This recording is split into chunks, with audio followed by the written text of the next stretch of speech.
하나님의 모든 자비하심으로 너희를 권하노니 너희를 하나님이 기뻐하시는 거룩한 산 제물로 드리라. 이는 너희가 드릴 영적 예배니라. 너희는 이 세대를 본받지 말고 오직 마음을 새롭게 함으로 변화를 받아 하나님의 선하시고 기뻐하시고 온전하신 뜻이 무엇인지 분별하도록 하라. 아멘.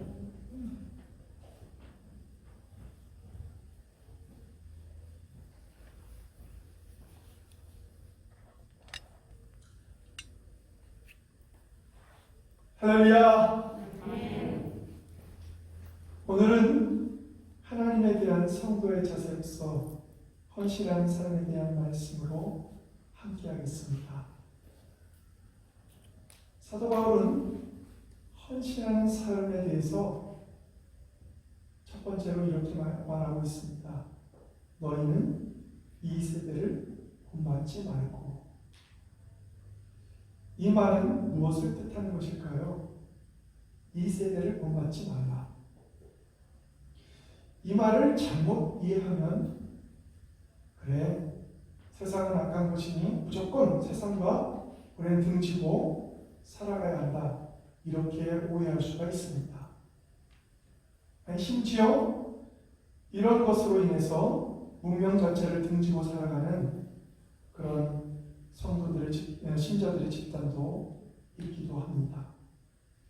또 자녀들을 일반 학교에 보내지 않고 전기도 사용을 금하고 온갖 문명을 금하며 살아가는 사람들도 있습니다. 그러나 오늘 본문이 말하는 이 세대는 헬라어로 아이온이라고 하는데 영원한 세계와 반대가 되며 일시적으로 변하는 시대를 의미합니다. 그럼에도 불구하고 무조건 이 세상 전체를 거절하라는 의미는 아닙니다. 비신앙적인 사상과 견해들, 충동 등이 있는 세계, 이런 세계이지만 이런 세계를 그렇다고 무작정 다 무시하라는 뜻이 아닙니다. 또한 이 세계에 대해서는 여러 성경에도 똑같이 기록하고 있습니다. 갈라디아서 1장 4절에서는 그리스도께서 하나님 곧 우리 아버지의 뜻을 따라 이 악한 세대에서 우리를 건지시켰고, 여기에 이 악한 세대란 악한 속성이 있는 세상의 시대상을 의미하는 것입니다. 또 누가복음 16장 8절에도 이 세대의 아들들과 빛의 아들들, 이것을 비교하면서 이 세대라는 말을 사용하고 있습니다. 여기서도 이 세대란 하나님을 믿지 않는 사람들이 악하고 간교한 지혜를 활용하여 살아가는 삶을 말합니다. 디모데후서 4장 10절에도 대만은 이 세상을 사랑하여 나를 버리고 데살로니가로 갔고, 이 말씀에서도 이 세상은 신앙적 세계관과 가치관에 반대가 되는 것으로 형성되어 있는 삶을 말하는 것입니다. 또한 고린도전서 2장 6절에도 그러나 우리가 온전한 자들 중에서 지혜를 말하노니 이는 이 세상의 지혜가 아니요 또 이 세상에 없어질 관원의 지혜도 아니요.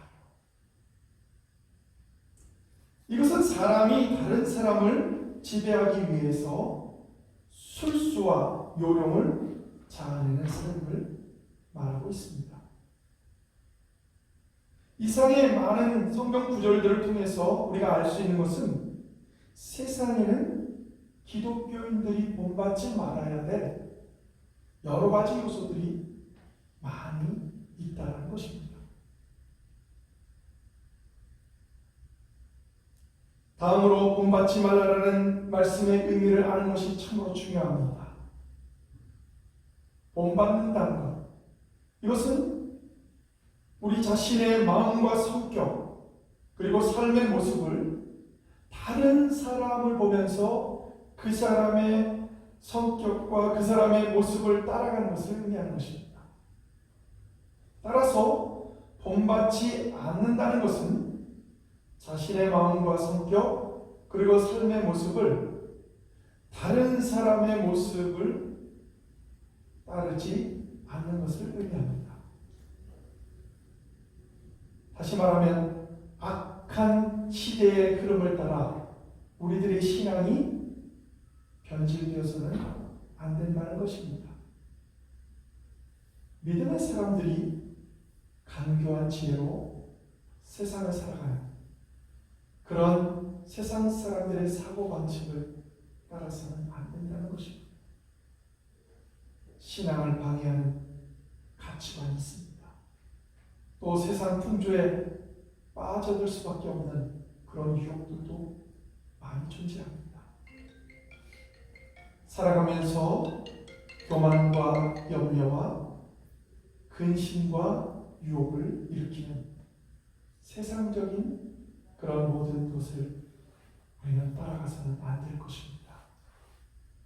또한 성도가 살아가면서 지난날에 믿기 전에 예수를 믿기 전에 살았던 그 방식대로 살아서도 안 될 것입니다. 우리 믿는 사람들이 헌신하는 삶을 살려면 구체적으로 세상을 본받지 않은 일들을 하나하나씩 실천하는 삶을 살아야 합니다. 한꺼번에 다 고칠 수는 없겠지만 하나씩 우리는 고쳐나가야 합니다. 어떤 이들은 예수를 믿고도 전혀 변하지 않는 사람들이 있습니다. 물론 예수를 믿고 정말로 변화된 삶 속에서 다시는 변하지 않아야 되겠지만 우리가 잘못된 삶을 살고 있었던 옛 모습이 아직도 있다면 우리는 오히려 새로운 심령으로 변화를 받아야 할 것입니다. 이 세대를 본받는 데서 우리가 빠져나오는 순간부터 그리스도인으로서의 변화가 시작된다는 말입니다. 이 세대를 본받지 않은 일은 가치관의 문제이기도 하고 노력의 문제이기도 합니다. 가치관의 문제는 그리스도보다 더 소중한 것이 없다고 고백하는 것입니다. 그리스도가 가장 소중하니까 내가 지금까지 가져왔던 그런 모든 것은 다 내려놓고 다 버리겠다고 하는 것입니다. 그리고 노력의 문제는 내가 노력해서 변화된다는 뜻이기보다는 세상을 본받지 않으려는 훈련을 말하는 것입니다. 다시 말하면 그리스도보다 더 귀한 것이 없는 가치관을 가지고 세상을 본받지 않으려는 훈련을 하겠다는 것입니다. 생각해 봅시다. 우리들이 어떤 물건을 하나 가지고 있습니다. 그 물건이 이 세상에서 가장 좋은 것이라면 그것보다 못한 물건을 다른 사람이 갖고 있는 것에서 여러분은 관심을 많이 가지겠습니까? 내가 주님을 가장 자랑할 수 있는 분이면 가장 귀한 분이라고 알고 있다면 우리가 어떻게 다른 것에 대한 관심을 가질 수가 있을까요? 자랑할 것이 우리 속에 있는 그리스도이고 관심을 고정시킬 것이 우리 안에 있는 그리스도이라면 우리는 세상에 잘못된 것을 우리는 따르지 않을 수 있을 것입니다. 아멘. 바울은 그리스도가 가장 자랑스러워졌을 때 십자가가 가장 자랑스러워졌을 때 그는 세상을 따르지 않겠다고 고백합니다. 빌립보서 3장 7절 8절에 무엇이든지 내게 유익하다는 것을 내가 그리스도를 위하여 다 해로 여길 뿐더러 또한 모든 것을 해로 여김은 내 주 그리스도 예수를 아는 지식이 가장 고상함을 인합니다. 내가 그를 위하여 모든 것을 잃어버리고 배설물로 여기면 그리스도를 얻고 그 안에서 발견되려 아멘. 우리들은 매 순간 예수 그리스도의 아름답고 존귀한 그 모습을 발견해야 합니다. 자신 속에 있는 보배로운 그리스도의 그 존귀함과 위대함이 우리는 매 순간마다 고백되어야 합니다. 세상의 보화를 다 준다고 해도, 세상의 즐거움을 다 준다 해도, 세상의 명예와 권세를 다 준다 해도 바꿀 수 없는 예수 그리스도의 고귀함을 고백할 수 있다면 우리는 그때부터 세상을 따르지 않는 터닝 포인트, 전환점을 우리는 체험하게 될 것입니다. 세상을 본받지 않으려면 지속적인 훈련이 필요합니다. 훈련이 따르지 않으면 어느 틈인지 모르게 나도 이 세상을 따르는 계열 속에서 나 자신을 발견하게 됩니다. 사도 바울은 영적인 아들인 디모데에게 보내는 편지에서 이렇게 썼습니다. 너 하나님의 사람아, 이것들을 피하고 의와 경건과 믿음과 사랑과 인내와 온유를 좇으며 믿음의 선한 싸움을 싸우라. 영생을 취하라. 사도 바울은 우리가 그리스도를 믿을 때 이미 얻은 영생을 말하면서도 우리가 훈련과 투쟁을 통해 이루어 나가야 할 영생도 말하고 있습니다. 이것은 행위로 구원을 얻는다는 의미가 아닙니다. 우리는 결코 행위로 구원을 얻을 수 없습니다. 그러나 구원받는 자라면 필수적으로 따라와야 할 변화가 있습니다. 그것이 바로 훈련인 것입니다. 우리들 가운데 그리스도인으로서 합당치 않은 행동이나 습관에 놓인 것을 생각해 본 적이 있습니까? 혹시 그런 것들이 있다면 하나씩 정리해 나가고 계십니까? 정리를 위한 계획을 세우며 행동으로 옮기고 있습니까? 그것의 정리를 위해 하나님 앞에 무릎 꿇고 기도하고 있습니까? 만일 그런 것이 없다면 우리는 이 악한 세대를 따르고 있는지도 모릅니다. 최상의 방어는 최상의 공격이라는 말이 있습니다. 하나님을 믿는 사람의 삶을 사는 조건으로 이 세상을 본받지 않는 가장 효과적인 방법이 있다면 그것은 적극적으로 세상을 변화시키는 삶을 사는 것입니다. 우리 하나님을 믿는 사람들이 단순히 세상을 본받지 않겠다고 도피하거나 소극적인 자세로 숨어 살아간다면 결국 언젠가는 세상이 영향을 받게 될 수밖에 없다는 것입니다. 그러므로 나아가서 세상을 변화시키는 일에 우리는 최선을 다해야 합니다. 하나님을 믿는 사람으로서 하나님을 알지 못하는 이들에게 복음을 전하고요. 또한 그들과 함께 하나님 앞에 헌신하며 봉사해야 할 것입니다. 그래서 세상을 변화시키는 삶을 적극적으로 우리는 해야 합니다. 사도 바울이 자기 스스로 그러한 삶을 살았습니다. 우리도 사도 바울처럼 그렇게 삽시다.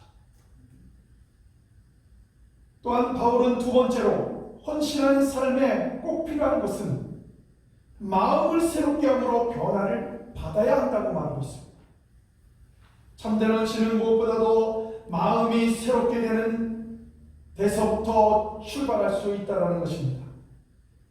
마음은 사람에게 있어서 지각하고 이해하며 또 마음은 몸을 움직이는 중추적인 요소입니다. 사람은 마음이 움직일 때 몸도 움직입니다. 만일 마음에 떠오르지 않는데 몸이 움직인다면 그것은 무의식 중에 행한 일이거나 마음에 없는 행동일 수밖에 없습니다. 성경에서 말하는 마음을 새롭게 한다는 것은 단순한 인간적인 결심을 의미하지 않습니다. 성령님께서 하시는 일입니다. 인간을 새롭게 하는 일은 성령님께서 하시는 일이라고 성경은 말합니다.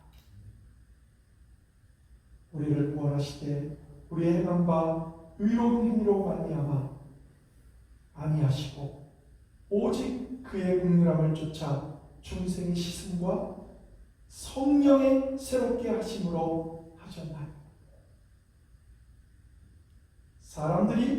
사람들의 마음에 새로워지는 것은 성령님이 하신다는 것입니다.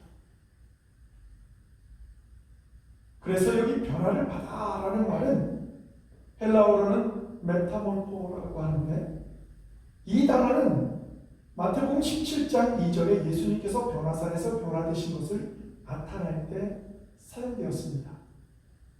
따라서 분명해지는 것은 성령님께서 심령으로 거듭나게 하실 때 역동적으로 순응하여 새롭게 하는 사람은 탁월하고도 영광스럽게 변화된 성도라는 사실입니다. 이러한 변화의 사람은 고린도서 5장 17절의 말씀처럼 새로운 피조물이라고 합니다. 그런 점 누구든지 그리스도 안에 있으면 새로운 피조물이라. 이전 것은 지나갔으니 보라 새 것이 되었구나. 그리스도 안에 있으면 이 조건을 붙여 우리가 새로운 피조물이라고 한다면 그리스도 안에 있어야 한다는 말이에요. 그래서 우리는 이런 결론을 맺을 수 있습니다. 먼저 헌신은 성령의 역사로 그리스도 안에 있을 때 우리는 새로운 피조물이 된다는 것입니다. 즉 새로운 피조물이 된 사람은 이제 그들은 새로운 피조물로서 새 것을 또한 모든 것을 감당할 수 있게 된다는 것입니다. 우리들이 헌신이라는 말을 떠올리면 이런 생각을 하게 됩니다. 엄청나게 큰 일을 해야 될 줄 생각할 때가 참 많습니다. 그러나 그렇지 않습니다. 주님은 아주 작은 것도 우리가 정말로 헌신을 한다면 착하고 충성된 종아 내가 네게 큰 일을 맡기겠다. 네가 작은 일에 충성했으니 큰 일을 맡기겠다 라고 말씀하신 것입니다.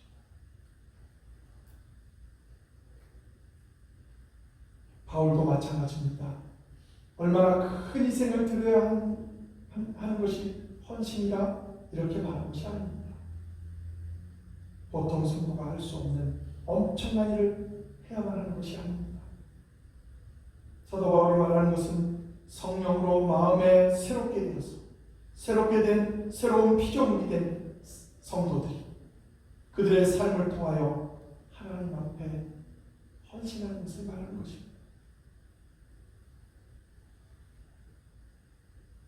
무슨 일을 하느냐에 앞서 더 중요한 것은 마음이 새롭게 이루어지느냐 하는 것입니다.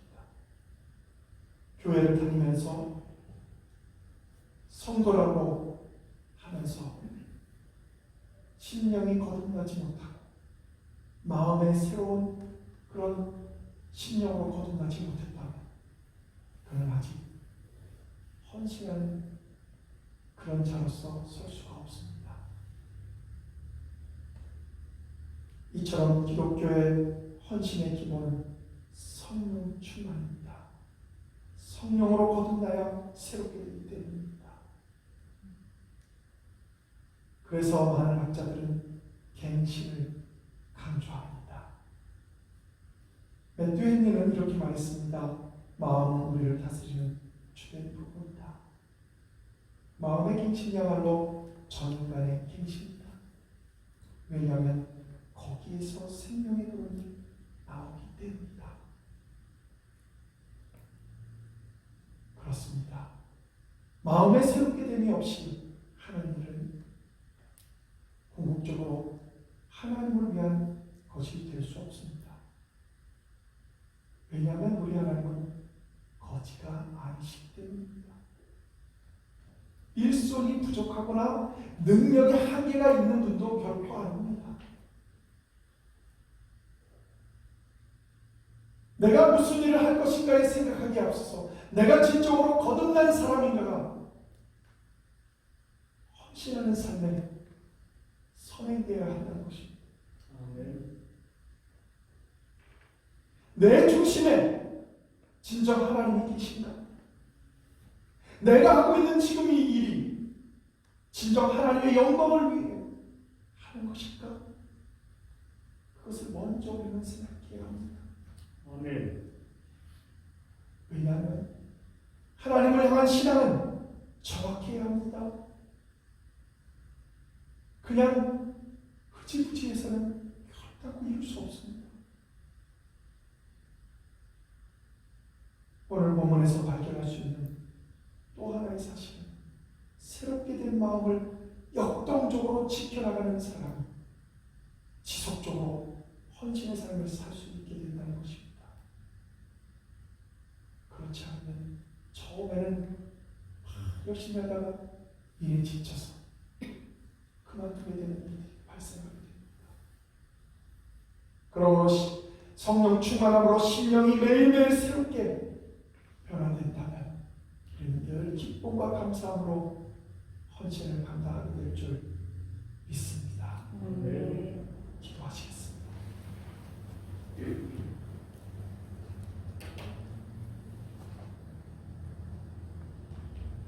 내가 이르노니 너희는 성령을 쫓아 행하라.